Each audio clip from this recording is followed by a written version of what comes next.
ഇന്ന് നമ്മൾ പോകുന്നത് ജബൽ ജയ്സിലേക്കാണ്. റാസൽ ഖൈമ ദുബായിൽ നിന്ന് അങ്ങോട്ട് 140 കിലോമീറ്റേഴ്സ് ഉണ്ട്.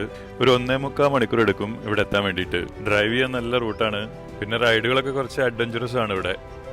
അപ്പോൾ UAE ഹയസ്റ്റ് മൗണ്ടൻ ആണ് ജബൽ ജയ്സ്. 1934 മീറ്റർ ഹൈറ്റ് ആണ്. അത് ഒമാന്റെ റാസൽ ഖൈമന്റെ ബോർഡറിലുള്ളത്. ഇവിടുത്തെ മെയിൻ അട്രാക്ഷൻ വരുന്ന ഈ മലന്റെ മുകളിൽ സിപ്പ് ലൈൻ ആണ്. 2.83 കിലോമീറ്റേഴ്സ് ആണ്. അപ്പൊ ഇനി സീനറി. 3, 2, 1, go!